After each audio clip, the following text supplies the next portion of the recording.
Ed here with the Digital Digest, and today I wanted to share a quick unboxing and first look at the FeiyuTech Qing. Now, this is not your typical gimbal designed to stabilize video, but rather for pan and tilt control on things like tripods and sliders.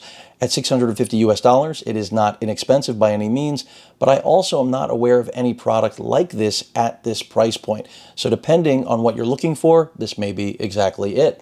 So this was sent over for review purposes. You can see right here, they're letting you know that it has 9-square panorama mode, motion time-lapse, quick release plates, auto rotation, and an intelligent touchscreen. So let's get this thing out of the box.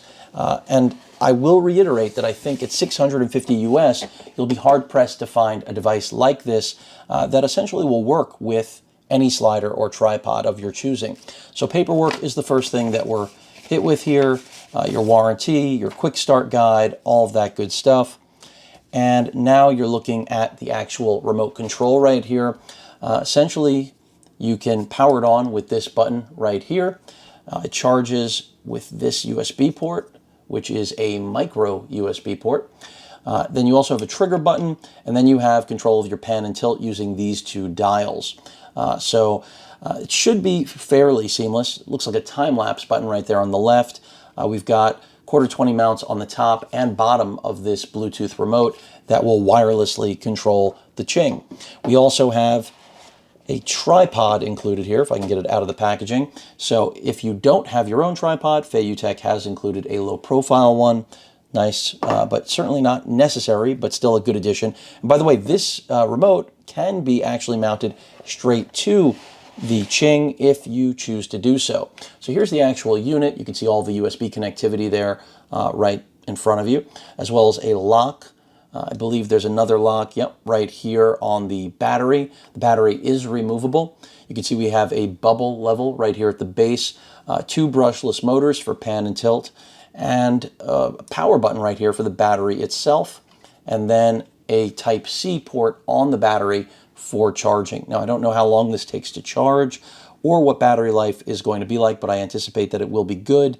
Connectivity is designed specifically to hook up to your camera so that you can control your camera of choice, because this is not only going to be used for pan and tilt, but also taking pictures as well as video. So the idea is that it is truly a universal remote. Of course, getting into manual settings is another story altogether. You have a mount point here at the bottom. As I mentioned, you can actually screw this right on and mount it, which I'm going to do right now. And we'll see if this thing has a charge. We've got some carry cases there. I'm going to look at those in a second. Let me go ahead and just put this down right here. And let's take a look at what else we have. The quick release plate. So that's one. I believe they provide 2. So we'll see that in a moment. You're just going to drop that in there with your camera of choice. The payload on this is a little under 8 pounds. So again, this is really designed for just about anything you could think of. This is not a lightweight by any means. Carry case for the actual Qing itself. And then it looks like we've got another pouch here and another quick release. So you've got that going for you. And let's see what's in the pouch. I don't think there's anything else in this package, so let me just get the box out of the way. And let's focus on what is left here.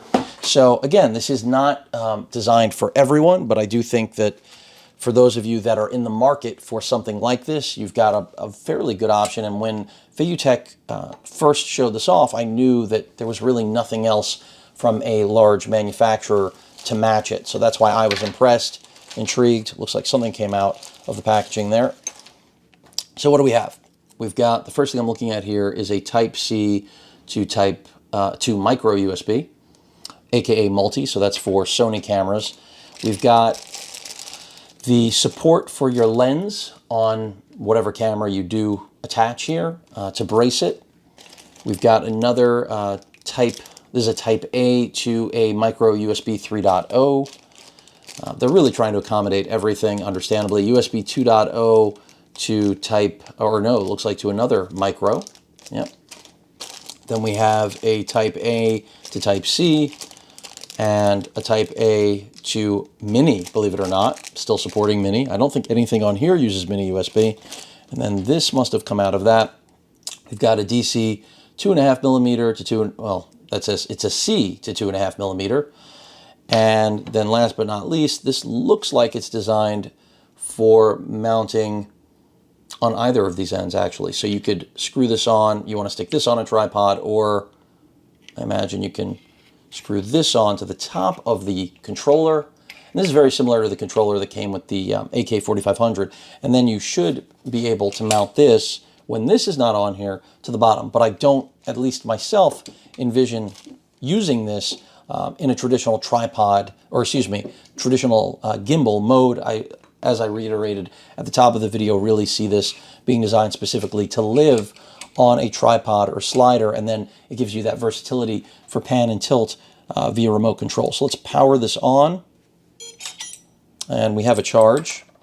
Let's power this guy on. This is a touch screen, by the way, and so it's showing full charge here. We've got basically a full charge here, but it's not showing the battery level on the Qing itself. So that means they are not connected.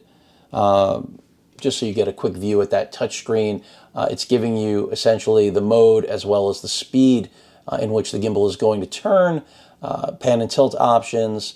If I swipe right, we've got motor power, which you're going to want to adjust if you're dealing with a heavier payload. Obviously, you need to let the brushless motors, that knowledge needs to be in the brushless motors.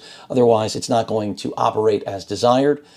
Sensitivity, control, gimbal initialization, remote match. Now, this should wirelessly pair them up, but in the event it does not, I will directly connect them, because I'm guessing that's what we're going to have to do. It should connect. Doesn't seem like it is, though. So let's get the cable. I'm imagining we've got to go, since this was micro and this was type C, and there is no, well, there is connectivity on this side, so we won't be using what's available for the battery itself. So let's go ahead and power this down, because it is not connecting. That should do it. Let's turn it around and let's find that type C. The multi should work because it is basically the same, and I'll power this back on. So I've gone multi here. I'm going to go ahead and exit out of this and go ahead and connect this. Now this is saying camera 2. I'm not sure where we have to exactly connect this, but we're going to find out. Because if it does not work wirelessly, well, this is our other option, right? So now that's powered on, and let's go back. Let's try remote match now. Since it shouldn't have to search, it should just connect now, unless I'm missing something. Well, I'm still not getting anything out of this, so maybe I got to go directly to the battery. I'm not sure. I could check paperwork. Let's see. Quick start guide. I'm looking at this off camera. So I'm seeing pretty much everything except how to connect this, of course. And basically they list essentially all of the cables and what they're used for. So whether you're trying to connect with a Panasonic, a Sony, whatever it may be. The Arca quick release plate that I showed you before, as well as the larger quick release plate. So you have that Arca Swiss. I'm not seeing how to connect this to the Qing itself. So this doesn't seem to be doing anything. And again, this multi-port and micro, those are the same thing. This is not getting a good fit. So let me try the other cable that was included. And if I can't get this going now, I'm sure that I will. I just don't want to take any more time during the unboxing. So let's see, we've got going through the entire inventory again. It's not that many. Here is the other micro, and maybe this is the one that I need, and maybe I was connecting it to the wrong actual port. So let's just see. Now this is a full-size USB, not a Type-C. This is not going to work, of course. Well, this is a flush fit, so that tells me the other one really was designed for the Sony cameras. Did I not line that up? No, it's correct. Now this is the camera 1 port, so I'm not imagining this is necessarily the way, but if it works, great. Okay, I went into the wrong thing there. This is also your back button, by the way, on the right side. So let's go to remote match. It's again trying to do a wireless search. I'm not sure why. So I'm going to have to figure this out at some point. As I said earlier, this doesn't seem to be the way. So I had hoped, but it looks like, unfortunately, it's not doing it. And I don't know why. There's nothing else here that I'm seeing in the menu. The last page is just about. So I'm not sure. Let's try Gimbal Initialization. And these are all listed as camera ports, so now that makes me think maybe we have to go directly to the battery. So that's the last thing that I'm going to try, and then I am going to officially call this. Wow, that is in there tight, isn't it? So right now it is functional, and that's why I can't actually move it. Let's go around, and you can actually, if I unlock this axis, now you can see it actually stabilizing. I don't know how well it's going to be portrayed from a top-down view, but I'm going to try to get to the Type-C connector on the battery and see if that is where we need to go. I mean, there's really no other place that I can see to connect it. So I'm going to go ahead and grab, what did I do with that cable, where we started, because we're going to go Type-C. It's right here, looking all over the place. So I didn't have a great fit on this before, but let's see. I mean, it is just a micro USB. It just looks like they gave some extra clearance on this specifically for Sony cameras. And then, as I mentioned, there is a port right here. So let's see if I can line that up. Looks like I got it. And, you know, I was under the impression that that is just the charging port, but if it works for this, great. So remote match. See, it's coming up with the search again. If I turn that off, you can see it's just kind of falling to the side. This is why you'd want to lock it. Just caught itself. This doesn't seem to be working either, so I'm not sure. I'm going to have to go back to the drawing board, see if there's anything online that I'm missing, because I'm not seeing a way to actually connect this. Oh, forget it. As I said it, matching success. So now we are connected. So if I disconnect this now, granted I have no camera on board, we should finally have functionality. And we do. Beautiful. All right, so it took me over 10 minutes, or maybe 5 minutes, I don't know exactly, but you now can see that I have control of both pan and tilt. Very cool. So I will get a camera on here, I promise. We will see how this actually operates. It does not operate in the same way the AK-4500 does with its magic remote, where you can turn it left and right and it'll follow your movement. Seems like that would have been intuitive for Feiyu to do, but nonetheless, now at least in this video, you can see how it functions. So you just have to imagine I've got a camera on there, again, sub 8-pound payload. I don't know if it's 7.5 or 7.7, whatever it is, I don't remember offhand. But then you can, again, just control exactly, you know, essentially you have a robotic camera person, and you can operate this remotely. So very cool.